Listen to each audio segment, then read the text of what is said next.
off. Oh. Here we go. Hi, everybody. My name is Randi Thompson, and I'd like to welcome you back to Jumping Instructors Live. We're going to have a lot of fun today, and our special guest host is Heidi Hildebrand, and she's going to be talking with us. I'd like to introduce you to my producer and co-host, and that's Laura Kelland-May. Laura is a senior Canadian hunter, jumper, equitation, and hack Judge and Stewart. Take it away, Laura. Thank you very much, Randi. I really appreciate it. And thank you for putting all this together for us. So Randi is the founder of the Jumping Instructors page, along with some other Facebook pages. We'll put those in the link below. But Randi has been coaching professionals and certifying riding instructors in the horse industry for over 25 years, including business and marketing. She's a professional speaker at horse-related trade shows and is a horse industry legal consultant and horse expert witness. Thank you very much, Randi. Thank you, Laura. Appreciate it. We also have on our panel today, Paddy Downing-Nyegard. Hi, Paddy. Hey, Laura. Hi, Randi. Hi, Heidi. How are things on the mountain this morning? The mountain was beautiful. The sun was out for 20 minutes, and now the sun's gone again. It's cold, in the 40s. However, life is good on the mountain. Yes. Paddy is a USEF Large R judge, hunter, jumper, and equitation. She's been a judge for over 25 years and judges at some of the most prestigious horse shows in North America, including Devon, Wellington, Harrisburg, Hitz, Marshall and Sturley finals, and the West Coast Pony finals.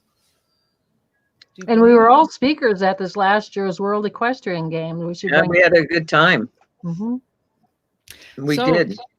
Paddy, I'm going to put the link to Paddy's Facebook page and all the other respective pages in the comments, so keep an eye on that. Mm-hmm. And we're going to hand it off to Paddy so she can introduce our special guest today.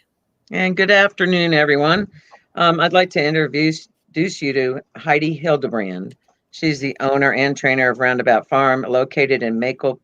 Let's start this over again. How about Maple Plain, Minnesota?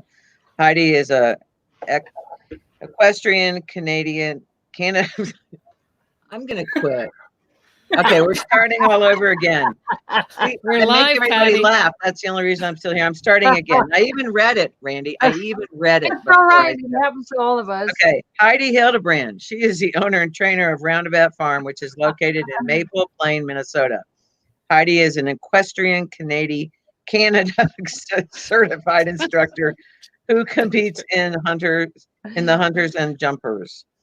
From the pre-green level to the Grand Prix, Heidi has spent time riding for various famous great trainers, Canadian of Matt Cohn, Bay, Jay Hayes, Danny Foster, Barb Mitchell, Hugh Graham, and then in the States, Aaron Vale, Dennis Mitchell, Dennis Murphy, Sherry Templin, Harold Chopping, Linda Allen, Richard and Donald Cheska, and Melinda Anstel. And today we're going to discuss a few things with her. We're going to discuss walking the course and the fact if you have more than one horse to show, the differences of catch riding from pre-greens to Grand Prix horses and what you should know about those horses, about buying and selling and matching the horses to the right people, and Heidi's favorite training exercise on the flat and over the fences. And I'll try to speak correctly for the rest of the day. Well, why would you? Anyway, so we're going to turn it over. That too, right? Yeah, man. I bring the humor to the whole group. So Heidi, go for it. Let's talk a little bit about walking. Just a quick one about yourself and the weather there, and then maybe the walking of the course, especially if you have more than one horse to show. Sure. I think that's an interesting comment. Thank you guys so much for having me here. I'm really honored. I've known Paddy for quite a long time, but it's been great getting to know Laura and Randi. So thank you for having me. Well, I think this is a great platform. It's like a great platform where we can all sort of share the information that we've gained along the way at this time. Excellent. It's a good thing. So if you're at a horse show and you're going to show more than one horse in a class when you walk the course, and each horse is different, how do you keep that straight? How do you do that? Well, I've been known to walk the course at least twice, even if I do have one horse. But I try to keep in mind, a long time ago, a very great trainer told me, you're not riding against the other competitors, you're riding against the course designer. So it's really important to try to gain as much information while you're out there to figure out, where does this horse excel? Can I turn here? Can I turn short? How do I get the fastest away from the jump? And how do I create that turn? What's the best way to approach the first jump so that my horse can be the fastest? So I always try to keep in mind where I have to protect certain horses, by my approach, or where I can really take chances, to cut the time down a little bit. Well, that's perfect. And I love your comment. You're riding against the course designer. I think I know who told you that. But and he was right. And the other thing is that do you ever find that the course designer wins? Sometimes the courses are not really as rideable as you'd like them to be, and that every once in a while, most course designers do a great job, but every once in a while it's just too much. And so people have a hard time with. Absolutely. That's happened on a few occasions. Luckily, the courses I'm talking about are usually the Grand Prix. There were quite a number of very famous riders in this class with me, and one of them headed up a group of riders to go and talk to the course designer and say, this 1.5 off of a blind corner to a giant oxer is just not, doable. It's not workable. We had a few horses stop that never stop. We had people fall off, and so we actually went and spoke to this particular course designer. Well, I think it's good to do and know that as a trainer, as we're basically doing for here, that if you have that question, is it the best way to do it is to talk to the steward and go with the steward to yes, we did. Do that. Always go to the steward, because you don't want the course designer to feel bullied or feel like they've not done. Most of the time, if they do something, they certainly don't do it because they mean to do something wrong. Correct. And you'll find that the majority of them are very understanding. They want to keep the horses happy and healthy and confident. So yes, that's the right way to do it. We did approach the steward and hi, Kat, and we did then continue on with the small group of us to the course designer. But it can be very progressive, I think. And I think that's perfect. And since let's stick with the showing part. I have a question. You said that you walked. Yeah, you said you walked it at least twice. Is that twice per horse? Nope, just twice in total.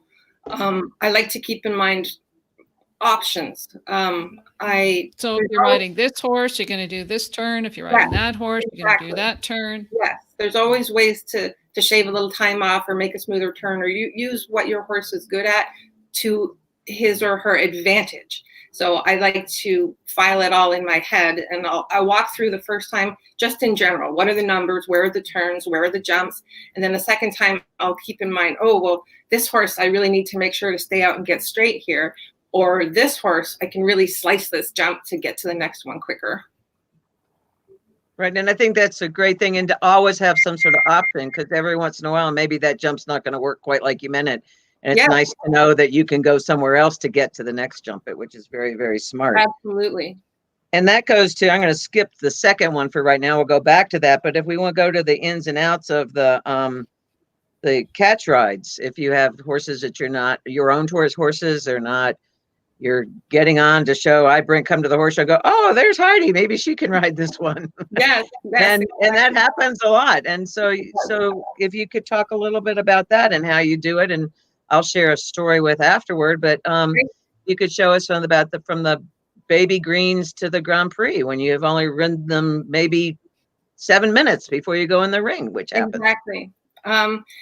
It really is kind of the same, no matter what division or what class that I'm showing in. I want to look at the horse.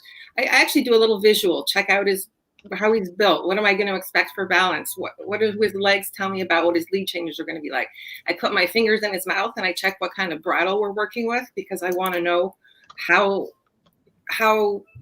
to use my hands. Oh yeah, some of them look like a smooth snaffle, but they're not so much. Right. Yeah, I want to know what's in there, and then I'll turn to the owner or the trainer and say, what do I need to know about this horse? Tell me all the good, and particularly tell me the bad. Is he a horse that's not going to do a right lead change? Is he a horse that's going to fall in the corner? Is he going to, or fall in the corner? Is he going to spook at the golf cart in the corner? These are things that I have no knowledge of, because I've never had the horse in the ring. And then do you often get asked to ride, catch rides, let's say, for people who would like to sell their horses? Like, is that Sure. one of the main things, or is it because, I don't know, somebody got hurt, or people just bring a horse to a horse show and they just say, oh, we'll just hire somebody to get on it? It's a little bit of all of that. On occasion, I'll have a trainer friend that he rides a certain way, and he says, I really think that your style of riding would suit this horse better. Do you mind showing him for me? Or someone got hurt, or they just have too many horses in the hack class, so they asked me to jump on one and do the undersaddle, or it varies. And how do you become a catch rider? Like, what are some ways? Like, maybe there's people out there that would like to become a catch rider. How do you go about getting to be a catch rider? Well, usually it's out of necessity for you and for people that just don't have access to riders, maybe in their area, or they don't currently have a trainer, or word of mouth is always a good way. Like, if I come across a horse that needs to be kind of bridled up and held together, I know who I'll ask to do that, and people that want a little soft ride, then they remember me. So it's a little bit of everything. So if I had a student or a friend who wanted to become a catch rider, do you just say, hey, I want to be a catch rider, and do you just go start knocking on doors? Do you have to have a horse of your own first to show? How do you go about doing that? The only way I know is to ride everything you can sit on. When I was a little girl, I was always put on all the difficult horses because nobody wanted to ride them. This one rears, or this one bucks, and this one rears. Yeah, let's put Heidi on this one. It rears. Right. Well, I did it then. Yeah. But it's continued that way my whole life. You have to be willing to get on anything and anywhere, and you probably need someone to be like, okay, this girl helps me. Let's get her some horses to ride. That brings up a valuable piece of information for anybody who's competing or doing catch riding. It's all about the connections. Yes. And being seen with the right people. You want to be careful. In the beginning, you might catch ride any horse, but reality is you want to be catch riding as many of the successful horses and trainers as you can. So how do you go about doing that in a way that other people can learn from, Heidi? What would you tell somebody who wants to move up in the ranks of being able to catch ride? What advice would you have for them? I would say generally it's not just a cold call situation. You have to go through your trainer or the people that you have trained with in the past. They know you, they know how you ride, and if you're good enough, they will recommend you to the surrounding people. Maybe there's a horse that I don't really want to ride, but I think this girl would be great. And so people have to see you ride. You have to be out there doing it. They have to sort of trust your abilities and how you handle horses. It's kind of like, you can't be an actor unless you have a card, but you can't get a card unless you're an actor. It's kind of like that. Exactly. That's a great explanation. And a lot of really, really top professionals catch ride. The one I think about the very most is Margie Goldstein. Until maybe 5 or 6 years ago, it didn't matter who you were. If you said, Margie, can you show this for us? She'd get on it and ride it. Mm-hmm. And it didn't matter. And she's always been that way. Now, as she's getting a little older. I think she's hopefully being a little wiser, but but she's a great one, and you do a great job catch riding and getting on, because you have ridden everything from the one that just wandered in and wasn't ready to go do its job, or you could win the $1 million class at hits. So, I think it's a really neat thing to be able to do that, and appreciate you showing that. But you really hit the nail on the head. You have to have something to be able to offer for someone that wants you to catch ride. And Like sometimes, be willing to take the risk, because getting on some of these catch ride horses, we don't really know that much about them, right? Right. And that can be a little bit scary. I was lucky enough to be around Aaron Vail when he was doing that very thing. He would throw a leg over anything that was handed to him. It was just unbelievable. And I learned a lot from that process. And he knew so much about himself, who he was as a rider, and he was so good to talk to the horses that he could make it work. And that's the thing too, you've got to be able to get on and get the best out of this horse. He's not going to learn to ride the way you ride. You must figure out what he needs, he works. I remember years ago I was judging in Colorado, and Peter Pletcher was there, and first time he came in the ring, he pulled up in the corner, all four corners. He stopped the horse he was showing. I thought, what's going on here? Well, he stopped, he left the ring, he came back in the next time around, because we were doing back-to-back trips, and he won all first-year green classes on it. And then he came in on another one and did the same thing. And he'd come up there to Denver, and he was catch riding a whole lot of horses he'd never sat on.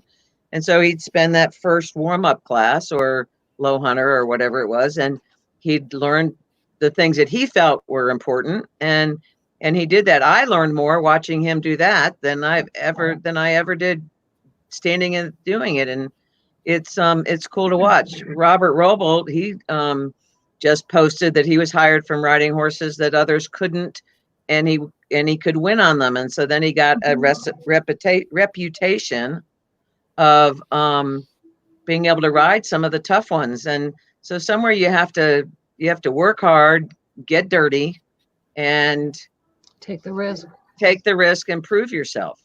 Absolutely. Yep. Yeah. And Heidi's done that over the years, and it's a kind of exciting when you can do that. Not everybody can get on every horse, every kind of horse. There's a lot of really good professionals that go, I can't ride that one, but I know someone who can. True. And or they try to turn the horse into their way of riding. Exactly. But when I had my business, I always had someone that rode at home. And in the beginning, I kept trying to find someone who could work for me full time. But what I found was I could get Scott Hofstetter to ride one. I could get Mary Euphemia to ride one. I could go, whoa, this person's going to ride that one. Great. I'll get them to ride it. And is it a good gig financial wise if you can catch ride a horse? Sure, it totally can be.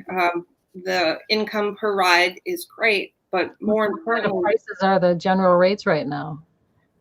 And I know it changes from show to show, but it does, and it's your connections and what I was just going to say was sometimes they'll be like, wow, that was great, and then they'll give you 10 more horses to ride. I would that's anywhere between $50 and $100 per ride. $100 a ride. Mm-hmm. Yes, ma'am.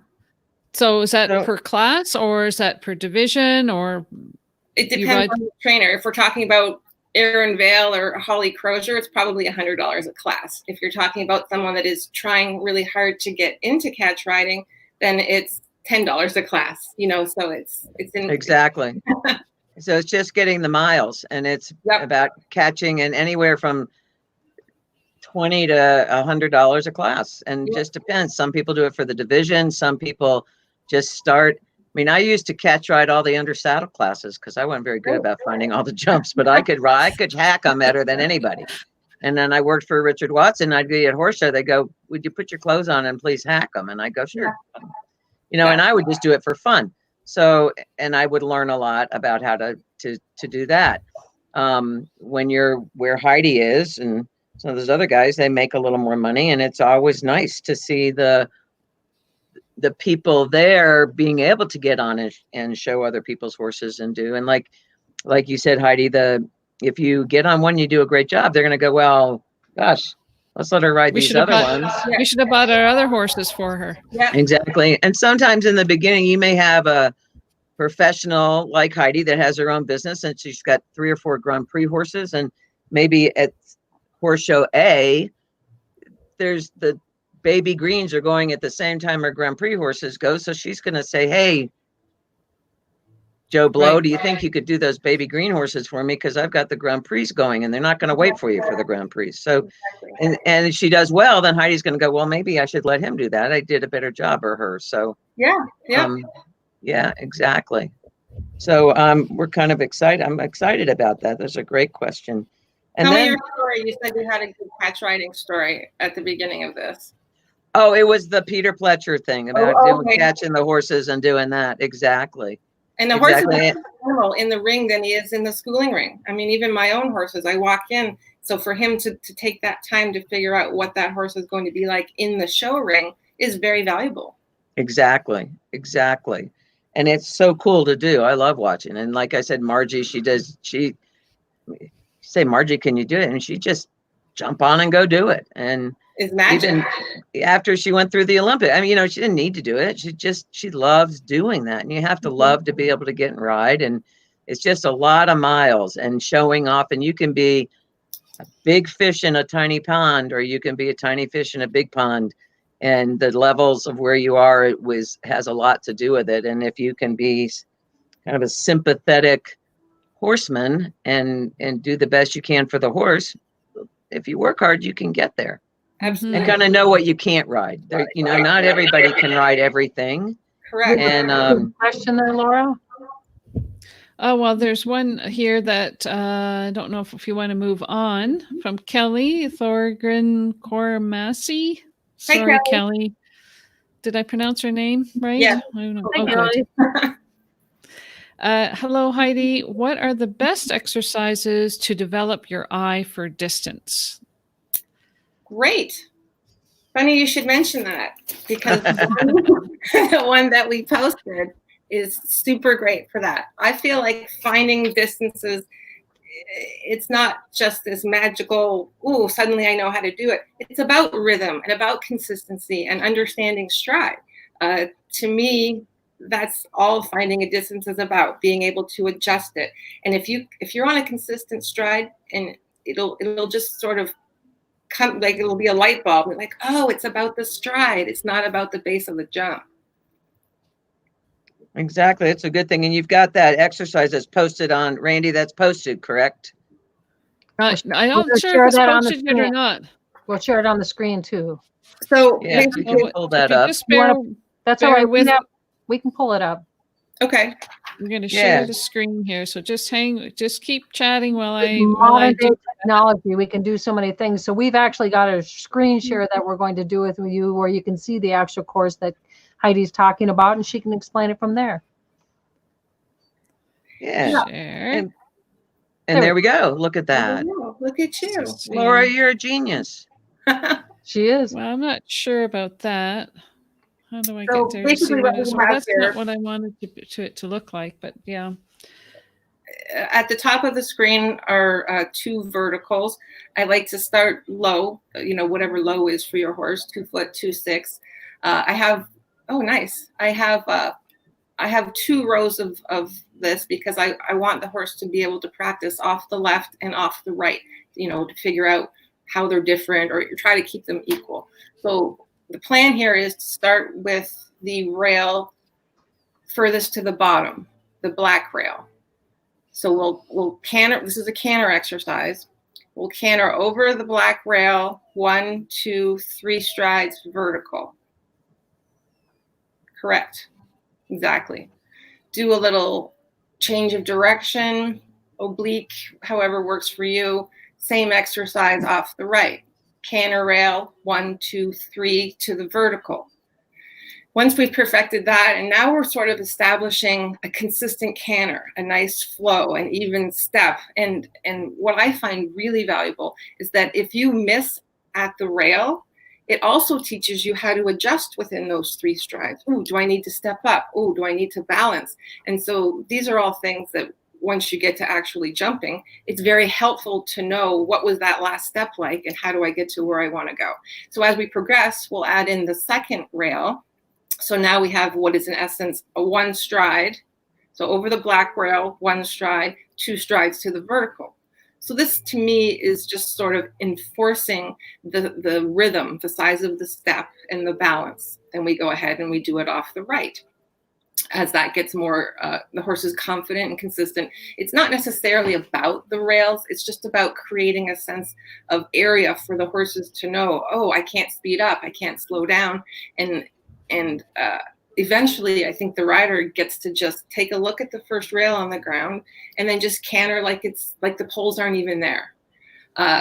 Toward the end, we'll add in the third rail. So what you have in essence basically is a series of bounces. Black rail, 1 stride, green rail, 1 stride, red rail, 1 stride, vertical. And you'll notice I left a little bit more footage between the red rail and the vertical because you need that space for your horse to get up off the ground. Was that too much? No, that was great. That described that perfectly. I love that. So that's a good one. What type of challenges or issues will people have if they are struggling with this? What are some of the struggles that people are having, and how can they remedy those? Primarily, it'll be a horse that is tripping over the rails or is stepping on the rails or tries to run through or tries to trot. And, sort of once you get past the fact that the rails are on the ground, and, a horse that does this should probably have been doing, trotting poles and canter poles up to now. But I most frequently find that the horses try to rush or they try to trot. The trotting is not a bad thing because he's still going forward. You're keeping him in a straight line and he'll figure it out. The rushing can be just a little bit more difficult. So at this point, you can lengthen the poles to make him comfortable and then shorten the poles so that he realizes what's happening to his stride. And then he learns to be more consistent on his own, hopefully. I think you're right. I think sometimes when they get in a hurry, they're just trying to figure out what to do. Yeah. It's not necessarily that they're being wrong.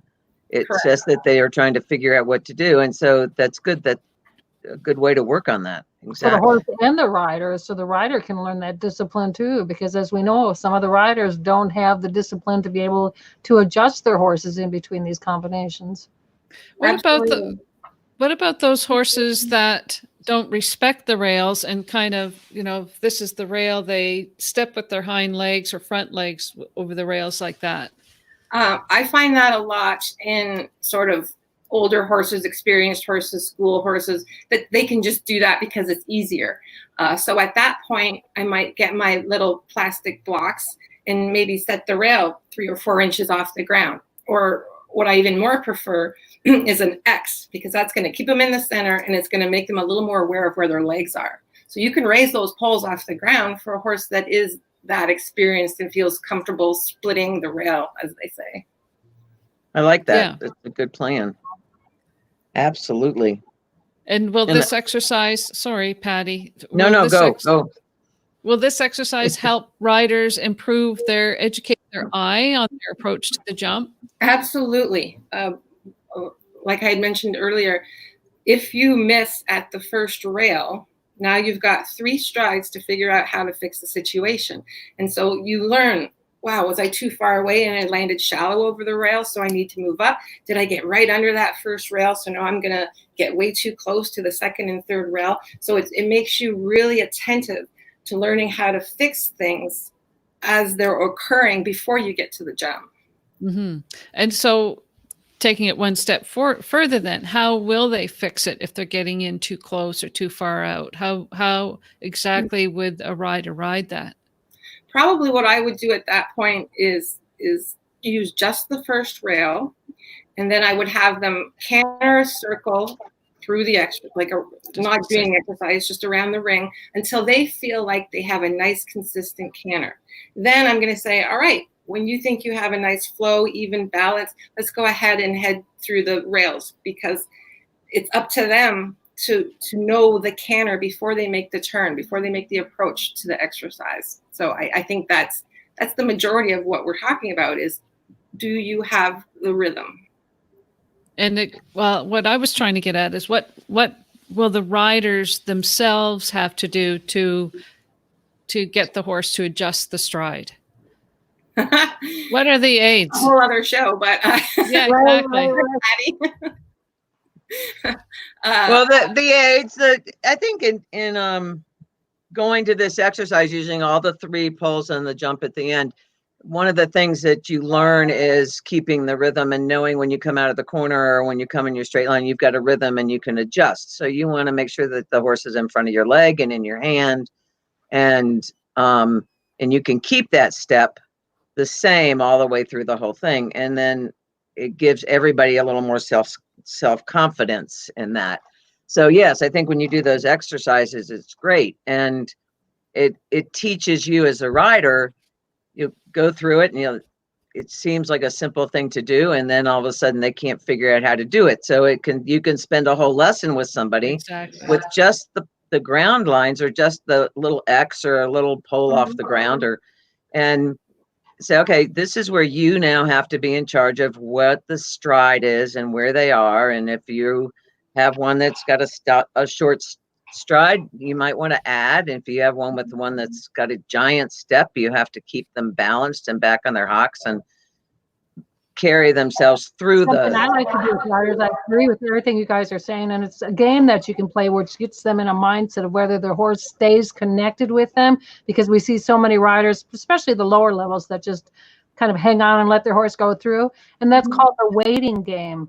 And all they have to do is they're going through the course, and you could be coaching them as they do it. You just simply ask them, is your horse waiting for you or taking you? Yes, excellent. And it teaches them to stay connected with their horse as they're going through a course when they're ready for that level. Because as we know, the beginning level riders, they have the horses that we can just trust to take them through a course, right? That's a perfect analogy. Exactly. Yep. And when you have the different groups of the people that are just learning, I mean, that exercise works for all levels, just you work on different things. Right. For that. Absolutely. And it's a great one. So I like that exercise a lot. We've had a couple of good exercises up here. We had Diane Carney gave us a good one, and Amy Center gave us a good one, and now you have that one. So if you could get those things and set them up in your ring, you can do lots of different things for days at a time.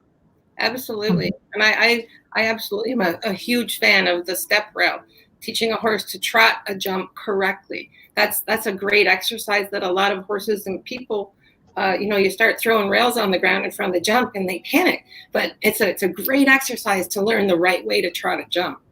That's also often a requirement in your equitation class as well, right? Yeah. Or in a derby or the trot jumps become a big deal, the handy and the derbies and the X classes. And it's a big deal to be able to canter and come down to the trot and try to jump and land and canter and go on and be soft for the whole thing. And a long time ago, as a young girl, I used to watch Ian Miller on the day before the Grand Prix school his Grand Prix horses, and he was trotting like 4-6 verticals. I'm just like, wow, that is amazing control. Yes. Yeah. Exactly. So we have another question here, Heidi. It says, Heidi, what is your favorite method of warming up starting to jump a new horse when you're getting to know their stride and rideability? And I think this comes back to the catch riding thing. Sure. Hi, Michelle 3. She used to be my assistant, so I know her very well. I would say I love when I'm first getting on a horse to select a small jump, and I like to canter a circle both directions over the vertical. That way I can figure out how much I can move him laterally to make things work, how much I can move him longitudinally to get what I want for the balance. And, I'll start with a really big circle, and that teaches me 2 things in one. can I move him off my leg side to side to get to where I want to? And is he listening to my hand at all? And the circle sort of helps, because if you're jumping in a straight line and you've got a horse that say maybe wants to be quick, the circle is going to take that edge off just a little bit. So that's my favorite way to get on and learn what it is that he's his size of stride and rideability without kind of endangering anybody. That's important for everybody to add with their riders, because we know people that'll ride with riders through the courses, and that's all they do is the courses and the lines, right? Yeah, I think circle jumps are so important to learn so many things about your horse at one time. Then you're not pulling on them quite so much. You really understand how, if they move off your leg or don't, because riding to a jump really is halfway about getting to it, and the other half getting them on the right track laterally. You know, and it's flying lead changes too. Yes, exactly. And then, if I'm feeling confident, I'll start doing a figure 8. So I'll have them come in, see if I can straighten, get them to change their bend in the air and come down. And that'll teach me about the lead changes too, when it comes to that.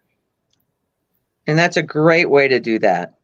I think it's pretty cool. I think the catch riding it's kind of fun to watch and to see people do it. I had a horse at indoors a number of years ago, and the girl that was going to show it got hurt, and I had to grab somebody at Harrisburg to jump on one, and it was like, holy moly. And they did the same thing. They started the same thing, Heidi. They did some figure 8s in the air, and they did well, and we got a couple of ribbons, so it was fun. But nice. It's it was, you just never know when those things happen. And so what about finding the right horse? Oh, wait a minute, Patty, before you go on there, we got Jessica Slater has a thing. She says, "Hi, Heidi. What if your horse gets nervous through the poles during your session? What do you suggest to do?" Hi, Jessica. Well, kind of when I get a new student or a new horse and they're all nervous and they want to come in and do well, but they're kind of panicked, I always take everybody back to the beginning, which is what I would do here. Let's walk through them back and forth. Then let's take a couple out, and then we'll trot them. And then we'll start adding pulls in. Then we'll walk them again. Then we'll start trotting them and until you have to reach a level of comfort for the horse with the pulls. Otherwise, they're not going to learn anything. So I say take it back as far as you can. Start with 1 pull. Walk, walk, walk. 2 pulls. Walk, walk, walk. Trot 2 pulls. Walk 3 pulls. And just go right back to the beginning. Yeah, exactly. I think sometimes when horses rush, it's because they don't understand what's happening. They're nervous. It's tension, and that's what they do. They run away. And so, the riders don't like know what better you say, either. Exactly right, Laura. And then how do we teach the riders to get the horses to wait, Laura? Yeah, they have to teach the rider also that maybe the riders are nervous, so they should be breathing and give them the tools as well. Absolutely, everybody has to be relaxed to sort of care for each other, the horse and the rider together. Exactly. Right. Exactly. I leased a really cute horse from a friend of mine in Florida, and it came up. We didn't even try it. We just brought her up and said, this is going to work great. And went to try to pole, and it slammed on the brakes and slid to a stop. I went, oh my God, what are we going to do now? And we spent a week going over poles at the walk. And as I sent them back information, the kid that owned the horse in his backyard said, oh, I only cantered jumps. I never did a pole on the ground. So we did the whole thing. Exactly. We started from the beginning, and she turned out, she was a great horse for us. For 1.5 years, we leased her. She was wonderful. And, but it was like, oh my God, what have I done? Yeah, I've had the opposite problem where they walk to the pole and they jump 4.5 feet over it. Oh yeah, yeah. I hate that. That's a lot. I mean, you can't punish them for jumping. That's great. That's a thing.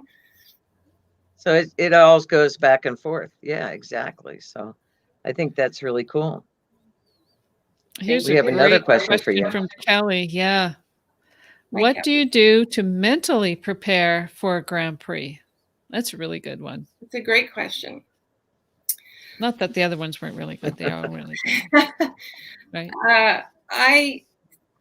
For me to feel relaxed and prepared it all comes down to making sure that I know my horses are fit and ready, able and willing.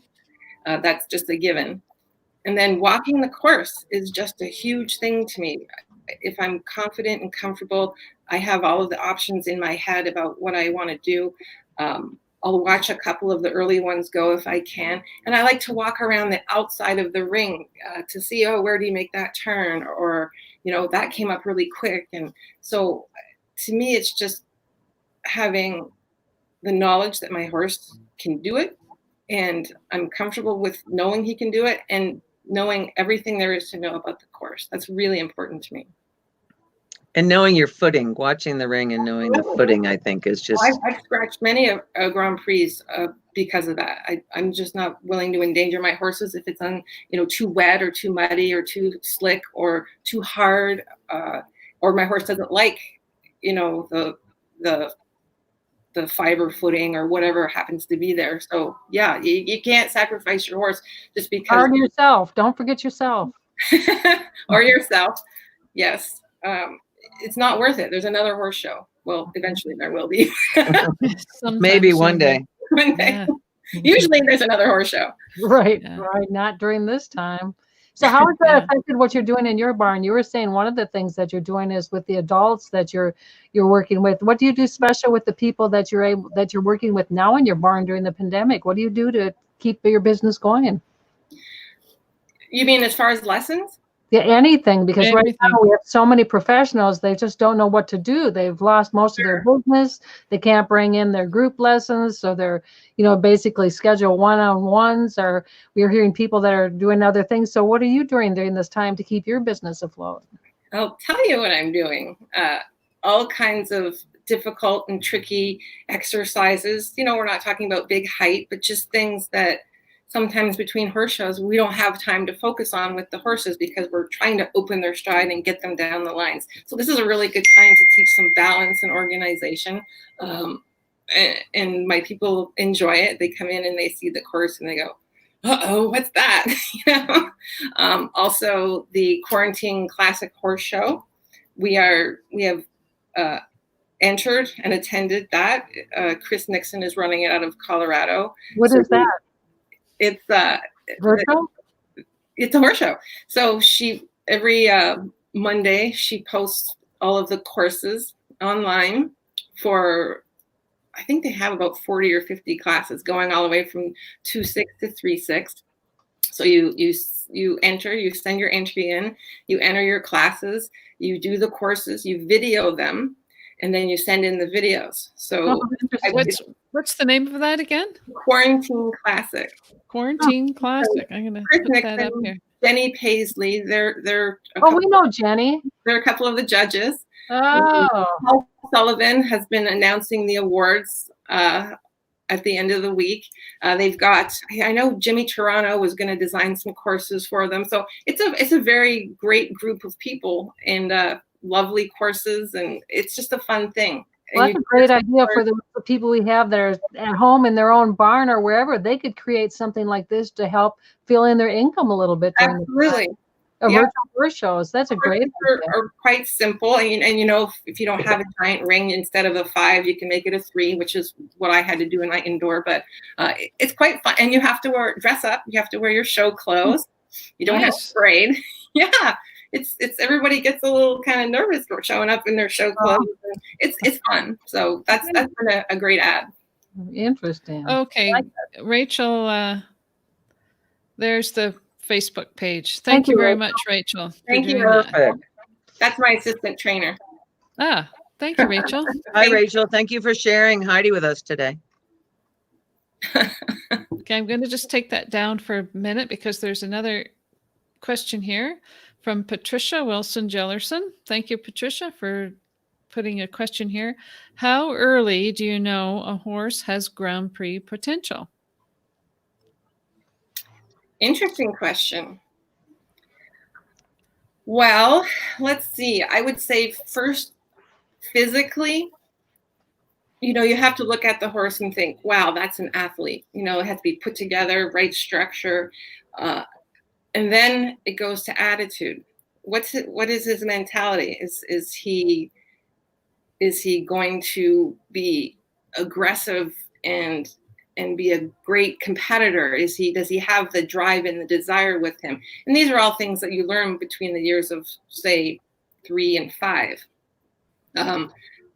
I believe the horse tells you if he's going to be that kind of horse. I mean, you can start with the best stock on the planet, the best breeding, but maybe his mentality just isn't meant to be a World Cup horse. And that's not something you can change. Or maybe he does have the mentality, but he just can't figure out how to get across the jumps without dumping his front end. And that's something that's really hard to change. So it can be luck. You can deal the cards any way you like to try to improve your chances and your odds. But it's just something that you know and you feel that comes from them. You can't really make one that doesn't want to be one and be good at it. So that's where you talk to your trainer and you say, well, what do you think about the quality of this horse, before you buy it? Are there oftentimes horses that maybe were thought to have not been eligible or good enough, but really kind of broke the mold and said, this horse made it? Well, like Snowman. Remember Snowman? Oh, sure, I do. The plow horse? Yep, yeah. Exactly. A girlfriend of mine had a quarter horse when I lived in Ocala, and she just kept raising the jumps. And he looked like a quarter horse, Western trail horse. And she was doing the Grand Prix at the end of 2 or 3 years. I'm like, but he had it in him, and she recognized it, and he wanted to do it. So I mean, it's amazing. It's more than that. Wasn't he a quarter horse or a range horse? Yeah. Sometimes that? You have to try, and as a rider or a trainer, you can see when you canter down to the jump when it gets a little bigger that they jump high and effortless over the top of a big jump.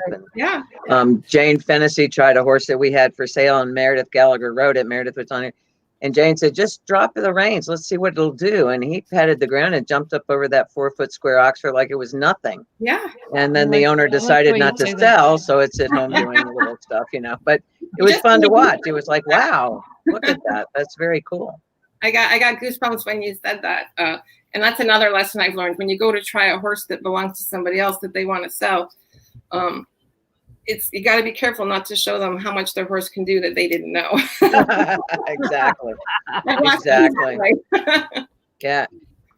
Hey, so Dot, can you see that, Laura? Dot? Yeah, Dot says, really ladies, nice. Just want to say what a great forum this is. Wonderful questions. And this gives us little guys the opportunity to ask about things that we don't always have the chance to do.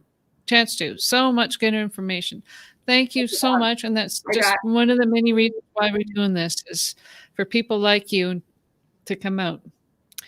Meredith wants to say he was a good boy. Meredith rode him great. She had a good time. Yep. Okay, we have another question here. Kathy Renner Frith. Kathy must like the Rolling Stones. She does. There we go. This is our next thing. I know you buy and sell horses. So how would you select a horse for a rider who lacks confidence? And you also mentioned too, Heidi, that you do adult riders as well. So they kind of go hand in hand there, don't they? Absolutely. Excellent question, Kathy. Katie, I think you called her, right? Kathy. There's a list of things that I look for when I'm searching for horses for clients. Quality always has to be at the top of the list, just either mentally or physically for a $500 horse or more. But for this particular situation, I want the most confident horse that I can find.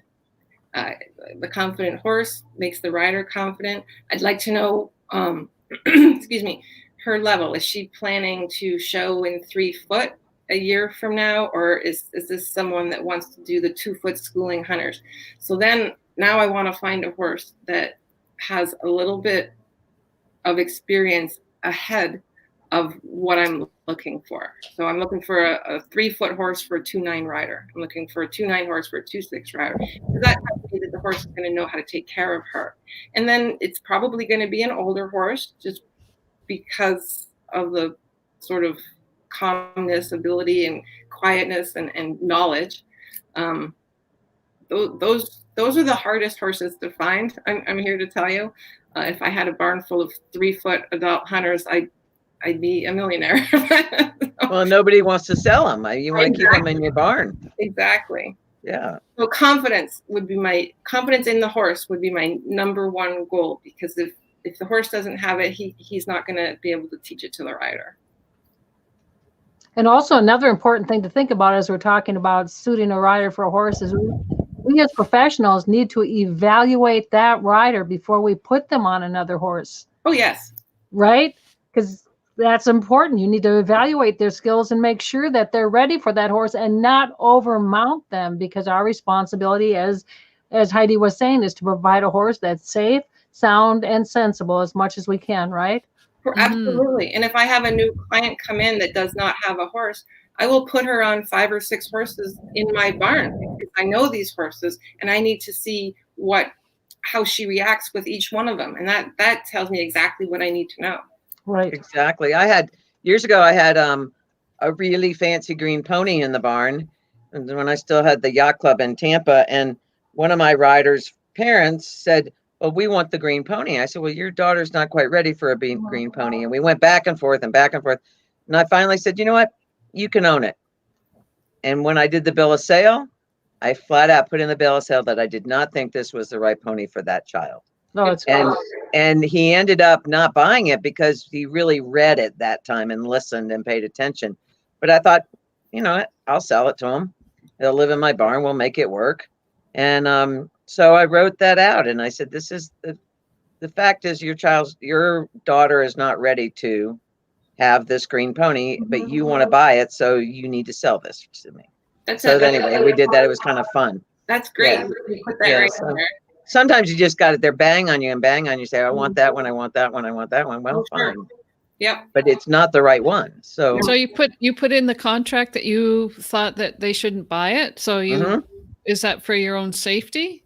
Well, it was, because I didn't think it wasn't the right one. I had a young man that rode for me, and he rode great. Alex Chocat, who's a professional in Ohio now. And he rode it wonderfully. And the people just thought it was going to be perfect. And so we tried it, and I didn't love the combination. So I said, I don't think this is going to work. And the father got a little huffy, and I said, fine. You want to buy it? Fine. But I'm not taking responsibility for it. So we ended up not buying it. We ended up buying an older pony, and the kid did great. So, but sometimes they just push, or sometimes they'll go, well, I want to move up to the 3'6", and they're not ready yet.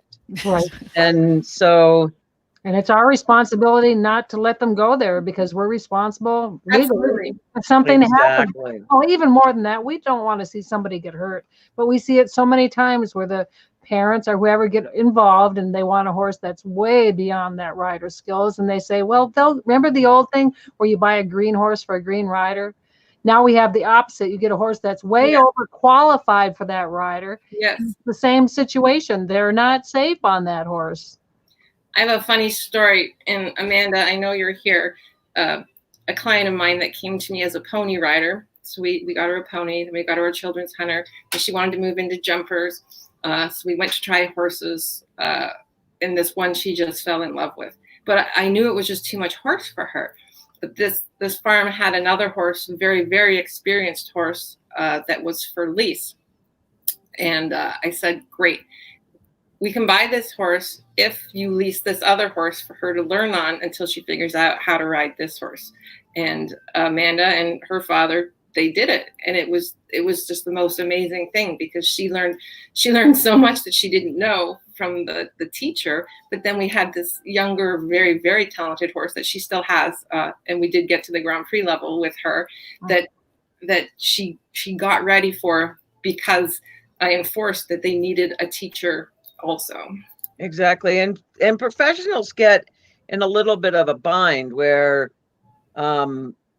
somebody says, well, I want that horse, and you're knowing in your heart of hearts it's not the right horse. And if they go, well, I'm going to go ride with Joe Blow because they'll sell me that horse, sometimes you just have to say bye. Come back if it doesn't work. And I hope you stay alive, because yeah, exactly. And in the long run, you'll do that, and it'll your business will still thrive. It's hard to do, but it is something that Absolutely. you sometimes have to do. Yeah. Safety first, and 1 second. what Yeah, did you say? 1 second. Right. I was going to say, I would much prefer to have buy a horse for somebody that's inexpensive, or there's no commission or anything like that, because it's the best horse. I'm not looking, for other profits or whatever. I have to live with that horse. I have to make that horse work. I need to be able to want to ride that horse. And that's really important to me. It is. I think that's a great thing. And Do you go ahead, do you Laura. do you take into consideration if it's the right horse and maybe it needs a bit of maintenance, or it's a little older, that type of thing? Absolutely. And that's where it comes into consideration. Okay, what's the budget? All right. Well, Amanda, for what you need, we're going to have an older horse, or we're going to have one that needs some maintenance, just maybe joint injections that we know we can handle, nothing too serious. But these are the sacrifices that we have to make to get the right temperament, personality, experience level. And I think that's great. And I'm so excited, Heidi, to visit with you. It's been a long time since we've gotten to visit, and we're kind of winding down the hour. Thank you. So much information. It'll be fun. It'll be good to see you down the road somewhere. And check out the site. Heidi, check out the site too later, because people come on and they'll watch this. We have a lot of interaction the next couple of days, like the next 48 hours. All of a sudden there's thousands of people and you go, what the heck? Right. And it's fun to do. And we love doing this. Randi and Randi started this, and Laura and I, and then we've just been inviting different people. And I think that this is a time when professionals that have been in the business for a long time I think we realize it's good to share and it's good to help people, and that if you can help anybody do anything, it's just a right time to do it. We all need to keep this business going, and it's a tough one right now. And I'm glad you're still being able to teach, which is good. Some people can't. Right. You live in New York State, you're out of it. You can't even go see your horse. Yeah, I'm very thankful. All right, I'd like to make 2 announcements before we finish, and that's we're actually starting 2 more shows on Jumping Instructors Live. Next Wednesday, Laura Kelland-May, if you could raise your hand, and her co-host, Paddy Downing-Nyegard. They're starting a new show feature on Wednesdays, and it's going to be Jumping Instructors Live presents riding position fixes, where they're going to send in your videos, send in your photos, because they're going to do riding position fixes and give you tips that you can use to improve your riding position. The week after that, we have Jade Duke. Some of you know him. You could probably tell us more about him, Laura, but he was on the Pan American team for the Canadian and American team for show jumping. Jade Duke will be starting his own show, and that'll be Monday nights at 7:30. So stay tuned. We'll be announcing more about what they'll do. And of course, we'll still continue doing Jumping Instructors Live. That's this show on Mondays and Fridays. But again, thank you so much, Heidi. We appreciate you coming in and sharing your knowledge and experience with us. Thank you. Thank you. It was fun. It was fun. Thanks, Thank guys. you, It was Heidi. great to see. Hey, are we doing another one of those Zoom things, Randi? Yes, we can set up a Zoom thing. I just haven't And had that'd be time fun. to So do it. Heidi, you should join us when we do that, because that's I would always love fun. to. That would be So we great. did a Zoom last week, and for those who don't know, it's a program that you can come in and everybody can talk at one time. And last week we did it. We got a little carried away. We were only going to do it Cocktail hour. Oh, I think I spoke to you after that. Yeah, We I had think to so. lock the door after a while because we couldn't. Everybody's just. It was a It lot. was of fun. But we will announce it and we'll share the link with you. And all you have to do is join with us. You can be part of the conversation. We have amazing people that join us, judges, other professionals, other people. Welcome, Robert. And, everybody brings their own, their tea or whatever they're going to be drinking. And you never know what they're going to turn up in. I mean, we had, was it Robert that turned up in his Robert? Yeah, Robert. Poor Robert. Poor Robert. He'll never live this down, but he He'll didn't never- think we'd be able to see him, and he had on his bathrobe. We're just happy he had a bathrobe He's- on. Thank God. Hey, He's laughing. He should be laughing. You should be laughing because we had a blast with them. So we will be sharing that link on Jumping Instructors Live. Thank you so much for joining with us again. We'll see you on the other side of the fence. Goodbye, everybody. Bye, all. Thank you. Bye. See you Wednesday. And use this stuff. Yeah, go use this We stuff. forgot to say that. Exactly. Bye-bye. Bye. Bye. And are you sure